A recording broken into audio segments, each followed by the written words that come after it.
মমতা বন্দ্যোপাধ্যায়কে চ্যালেঞ্জ জানিয়ে আজ ব্যারাকপুর পুলিশ কমিশনারের গোয়েন্দা বিভাগের তলবে হাজির হচ্ছেন ব্যারাকপুরের প্রাক্তন সাংসদ অর্জুন সিং।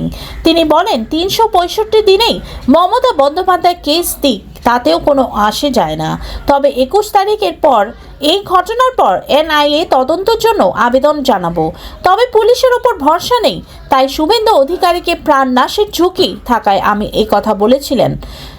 অর্জুন সিং জানান যে মামলায় আজ যাচ্ছি সেই মামলার কোনো মেরিট নেই, পুরসভার জায়গা নেই, তবুও পুরসভার মামলা করেছে।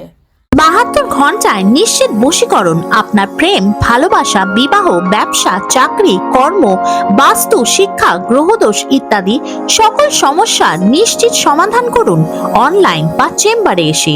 সমাধান পেতে আজই যোগাযোগ করুন তান্ত্রিক জ্যোতিষী গুরুদেব দীপ আচার্যর সাথে। নাম্বার 8697885583। ওই বাংলাদেশের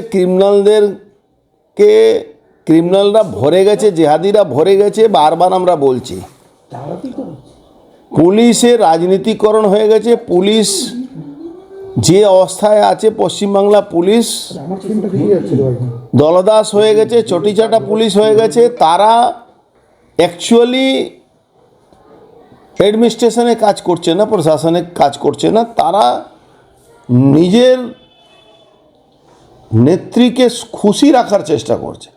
এখন তো পুলিশটাই এক পার্টি হয়ে গেছে, তৃণমূল কংগ্রেসের একটা উইংস হয়ে গেছে।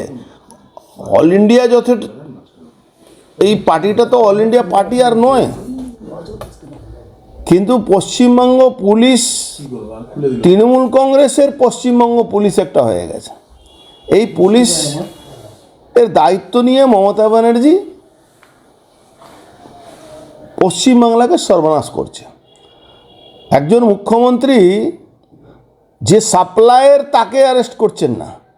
2015 সালে একজন ডাক্তারবাবু কমপ্লেন করেছেন কি এই স্লাইন দিলে মায়েদের অসুবিধা হচ্ছে, অফিসিয়ালি কমপ্লেন, তাকে সাসপেন্ড করা হলো, তিনি চাকরি ছেড়ে দিলেন। কালকে উনি একটা মিডিয়া চ্যানেলে আমি দেখলাম উনি উপস্থিত হয়ে এই কথাটা বলেছেন, চিঠিও দেখানো হয়েছে। এরপরেও ডাক্তার সাসপেন্ড হচ্ছে। কি করে পশ্চিমবাংলা এটা পসিবল? এখানকার মানুষ কি করে হজম করছেন? এখনও গণবিস্ফোরণ হচ্ছে না কেন? আমাকে ডেকেছে কোন কেসে? 2016 সালে পিপিপি মডেলে এক্সপ্রেশন অফ ইন্টারেস্টে ডাকা হয়েছিল। 3টে কোম্পানি ই টেন্ডার হয়েছে, 3টে কোম্পানি পার্টিসিপেট, 3টে না 4টে কোম্পানি পার্টিসিপেট করেছে। সেখানে একজন কোম্পানি কাজ পেয়েছে, তারপরে কাজ কমপ্লিট হয়ে 18 সালে সিসি নিয়ে নিয়েছে। এরপরে ওই কেসে এফআইআর করে, কে এফআইআর করছে? যিনি নিজে সই করেন না, পৌরসভার চেয়ারম্যান, তিনি নিজে সই করেন না, পৌরসভা আসেন না, সবসময় ঘুমিয়ে থাকেন। 86-87 বছর একজন বৃদ্ধা, তার ছেলে তার মেয়ে তারা সই করে চেয়ারম্যানের। এই সরকার চলছে কি করে? এটাই একটা বড় পর। আরও একটা কথা বলছি, এই কেসে আরও মুখ থুবড়ে পড়বে। জমিটাই পৌরসভার নয়। এই নিয়ে কবার নোটিশ পাঠালো? এই নিয়ে 3বার নোটিশ হয়েছে। আজকে যাচ্ছি, 21 তারিখে তো আবার একটা নোটিশ, আবার 21 তারিখে আছে। ওই শুভেন্দু অধিকারীকে মমতা ব্যানার্জি জেহাদিদেরকে দিয়ে খুন করাবার চেষ্টা করছেন, এই বক্তব্য জন্যে আমার নামে এফআইআর করেছে। একটা চোর এখানে আছে একজন, তার ইনস্ট্রাকশন এইসব চলছে। আমি তো আবার একটা কথা বলে দিচ্ছি, মমতা ব্যানার্জির পুলিশের উপরে আমাদের ভরসা নেই। সেন্ট্রাল আইবি বলেছে শুভেন্দু অধিকারীর উপরে থ্রেট আছে, তার জন্যে তার সমস্ত রকম সিকিউরিটিকে সেন্ট্রাল গভর্নমেন্ট বাড়িয়ে দিয়েছে। মমতা ব্যানার্জি সৎ সাহস থাকে, তাহলে এই যে আমি চ্যালেঞ্জ করেছি কি মমতা ব্যানার্জি জেহাদিদের সঙ্গে হাত মিলিয়ে শুভেন্দু অধিকারীকে মারিয়ে দেওয়ার চক্রান্ত করছেন, এই মামলাটাকে সিবিআইকে দিয়ে দিন। এই যিনি আমি যে মিথ্যা কথা বলছি, আমাকে কেন ডেকেছে? ডাকবে।